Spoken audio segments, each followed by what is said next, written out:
E aí vamos falar um pouquinho do núcleo e um pouquinho dos cromossomos.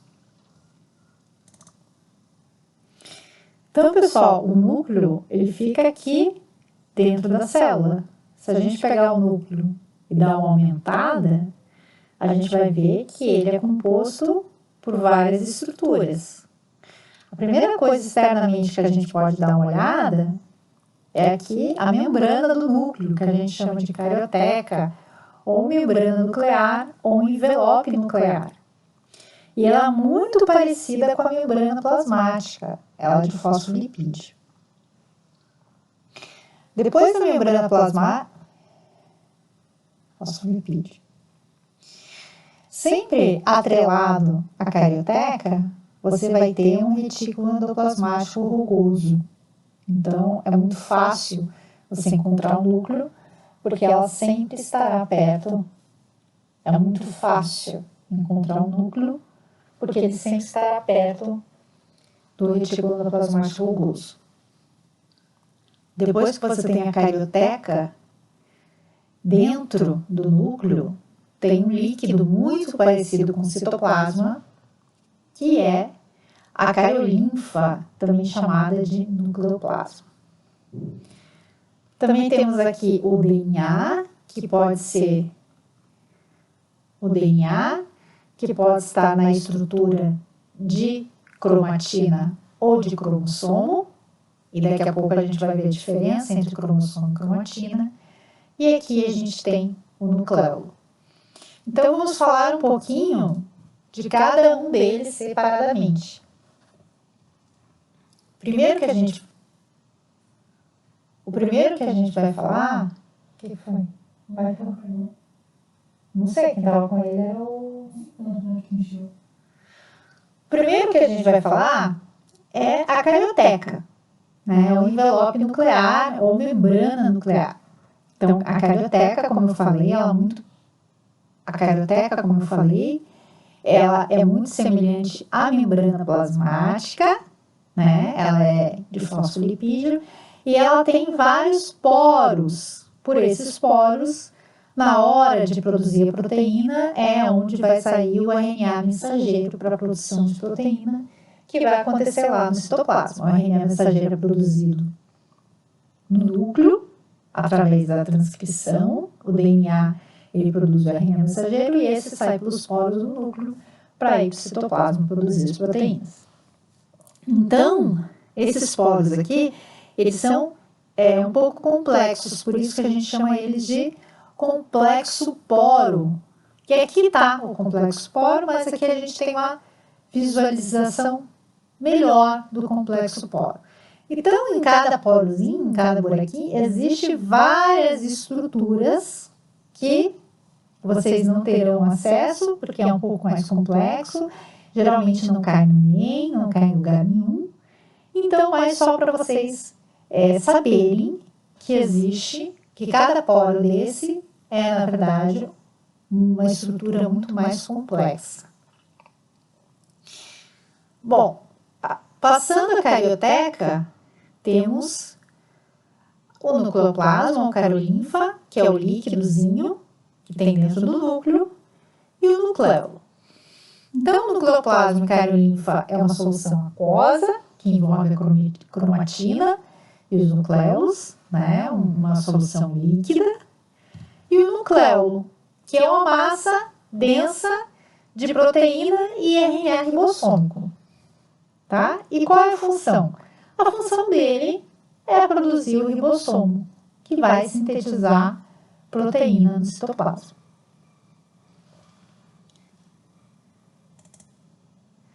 Quanto à cromatina, que é o ácido nucleico do núcleo, o DNA, ele dentro da célula, lá dentro do núcleo, ele se envolve numa proteína que a gente chama de histona. Então, a cromatina nada mais é do que o DNA enrolado nas histonas. Em alguns lugares, esse DNA com essa histona, ele é mais corado, ele é mais condensado. Por quê? Várias histonas estão enroladas no DNA, o que a gente chama de nucleossomo. Bom, qual a importância da cromatina? A cromatina é feita de DNA. O DNA, ele é uma estrutura longa, mas existem trechos no DNA que eles são responsáveis para produzir uma proteína. Esses trechos de DNA a gente chama de gene. Então, o que é o gene? É um fragmento de DNA que vai produzir uma proteína. Então, para ele produzir a proteína, ele vai produzir primeiro o RNA mensageiro, um processo que a gente chama de transcrição, provavelmente terá um vídeo sobre isso. E depois o RNA mensageiro leva a informação para o ribossomo para produzir a proteína, um processo que a gente chama de tradução. Bom, a cromatina, que então nada mais é do que o DNA enrolado na histona, pode ser dividida entre eucromatina e heterocromatina.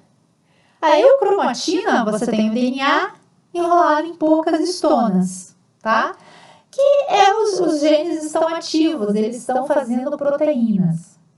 Quando você tem o nucleossomo, que seria o que é heterocromatina, onde o DNA está enrolado em várias histonas, os genes estão inativos, então é impossível você formar proteína.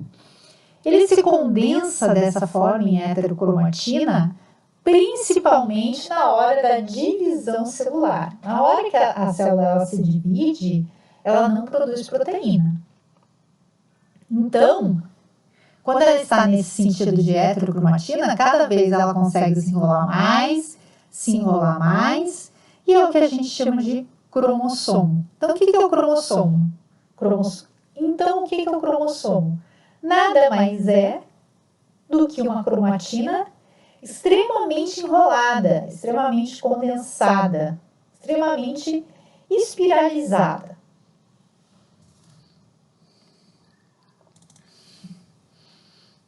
Então, aqui temos, a parte da eucromatina, que é o filamento menos condensado, tendo atividade gênica, ou seja, produzindo proteína.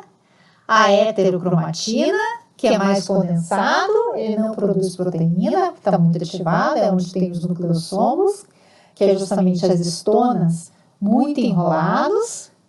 E aí, quanto mais enrolado essa estrutura, você vai ter o cromossomo. Na hora que ele for se dividir, ele duplica o seu filamento, a sua cromátide, que a gente chama esse bracinho, e aí você tem um cromossomo duplicado, 2 bracinhos, cada bracinho a gente chama de uma cromátide. Então, o cromossomo nada mais é do que o DNA muito enrolado nas histonas, ou seja, a cromatina muito enrolada nas histonas. E aí você tem aqui as duas cromátides, a região onde as duas cromátides se unem, a gente chama de centrômero, e aqui tem uma estrutura, duas estruturas, uma em cada cromátide, que é o cinetócoro, que é onde o fuso acromático vai se ligar na hora da divisão celular. Que é onde o fuso acromático vai se ligar na hora da divisão celular. E vocês vão ver essa região, principalmente quando a gente estudar mitose e meiose. Em relação às espécies, cada espécie tem um número específico de cromossomos. Então, o ser humano, nós possuímos 46 cromossomos. Não necessariamente, quanto mais cromossomos, mais o indivíduo é evoluído. Então, uma mosca tem 4 cromossomos, nós temos 46 cromossomos. Mas, por exemplo, o chimpanzé tem 48. Você tem um cavalo que tem 64. O cachorro, 78 cromossomos. Tá? Então, não vá pelo número, quanto mais Então, não pense que quanto mais cromossomo, mais evoluído é a espécie. Então, não pense que quanto mais cromossomo, mais evoluída é a espécie, tá? Mas o que eu quero ressaltar aqui é que cada espécie tem um número de cromossomos específico. Então, você não vai encontrar um gorila com 22 cromossomos ou 46 cromossomos que nem o ser humano. Você pode até encontrar, raras às vezes, mas aí você tem uma aberração cromossômica, não é normal. Então, aqui os cromossomos da espécie humana, vocês podem ver que ele só tem um bracinho, uma cromátide, ele ainda não se duplicou.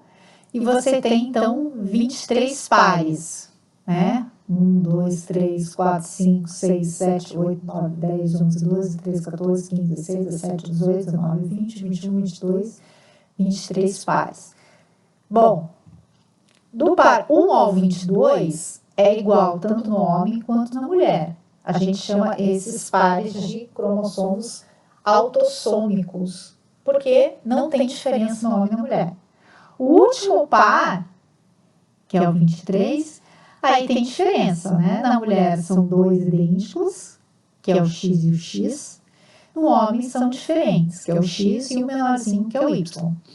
Por que você tem 2 pares de cada? Um que veio da mãe, e o que veio da mãe e o que veio do pai. Por isso que cada par você tem um que veio da mãe e um que veio do pai.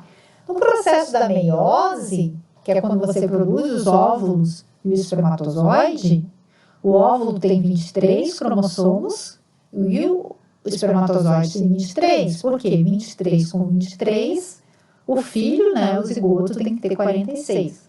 Então, na meiose, em vez de você ter um par de cada tipo de cromossomo, você vai ter um de cada tipo. Por quê? 1 mais 1 na fecundação, você vai ter 2 de cada tipo. Então, cada óvulo, cada espermatozoide, você vai ter um do grupo 1, um do grupo 2, um do grupo 3 e assim sucessivamente. Então, a mulher, quando tem um óvulo, olha só, um do último cromossomo, ela só vai levar um X. O homem ou vai levar um X ou vai levar um Y. Então, quem determina o sexo do filho, na verdade, é o homem. Então, aqui vimos que o cromossomo, ele pode ter uma cromátide só, como aconteceu aqui. Você está vendo que só tem uma cromátide, cada cromossomo. Então, a gente chama de cromossomo simples. Ou ele pode ter 2 cromátides, né? E aí a gente chama cada cromátide, cada bracinho, de cromátides irmãs. E a gente chama esse cromossomo de cromossomos duplos, porque tem 2 cromátides cada cromossomo. Então, aqui...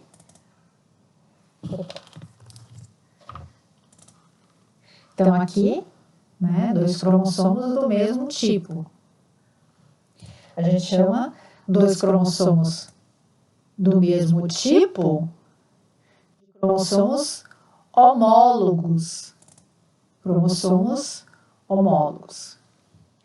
Em relação àquela regiãozinha entre os em relação àquela região, que é a região onde as cromátides se unem, que a gente chama de centrômero, o centrômero ele pode estar exatamente no meio dos cromossomos, ou ele pode estar mais na ponta das cromátides. E isso faz com que eles tenham nomes diferentes.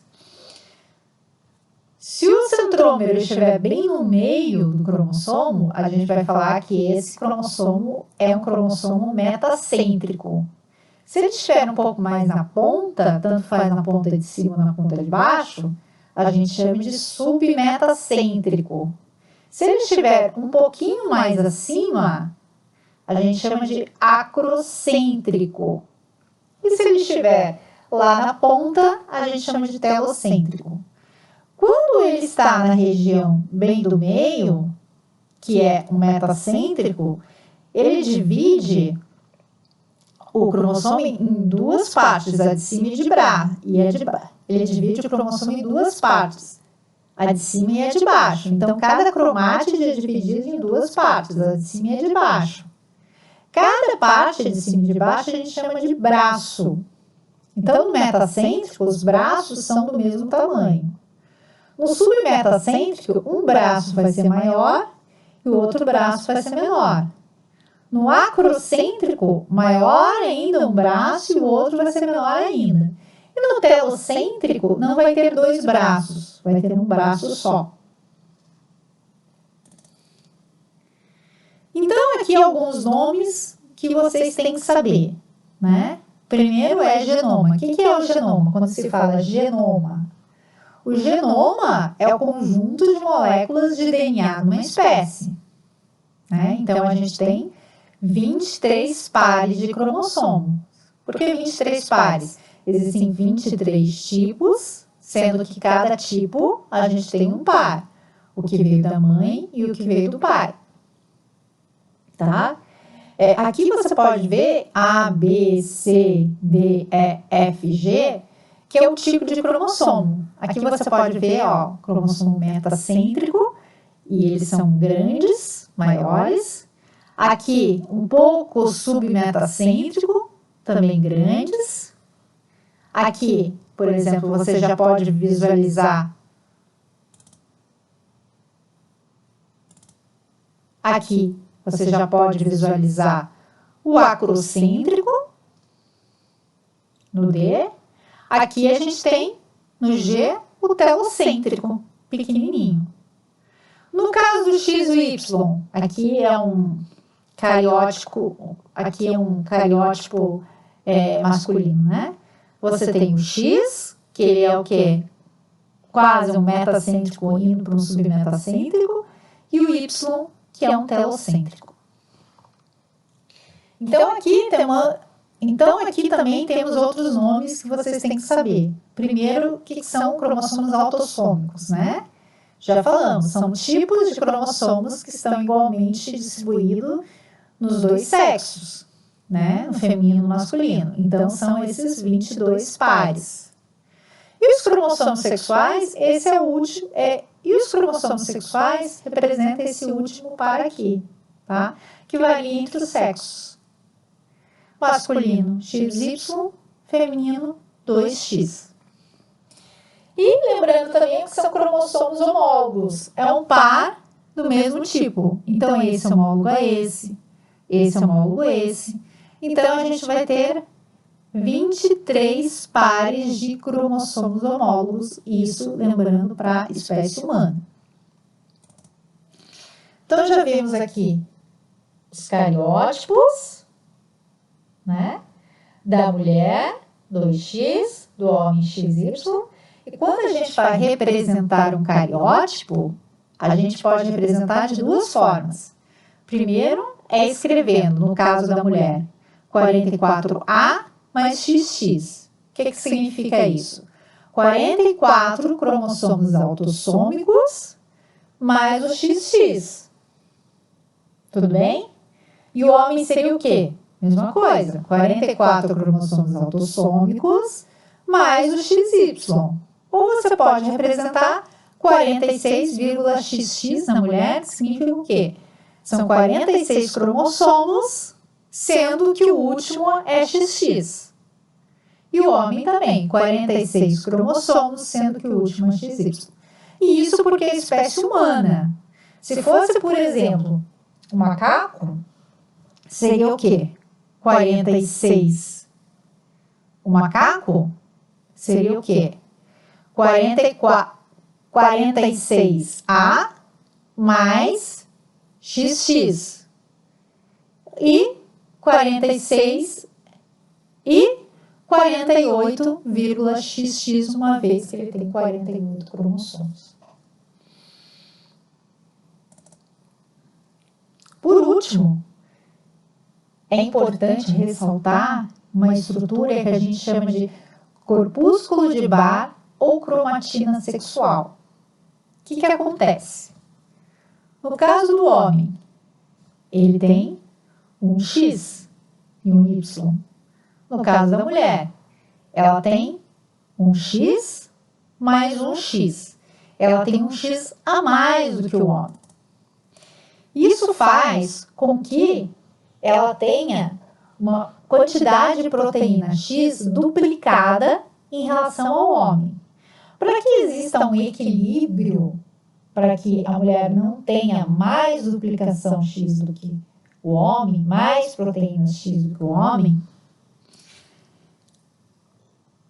um dos cromossomos X, ele fica bem enrolado e ele fica bem, um dos cromossomos X, ele fica bem enrolado, bem espiralizado e ele fica aderido à parte interna da carioteca, tá? Isso das células somáticas, ou seja, não dos gametas, das outros tipos de células que possuem 46 cromossomos, tá? Esse cromossomo, uma vez que ele está muito condensado, ele fica inativo, mesmo quando a célula está produzindo proteína, tá? Antes dela se dividir. Já o outro X da mulher, ele fica desespiralizado, então ele produz as proteínas normal.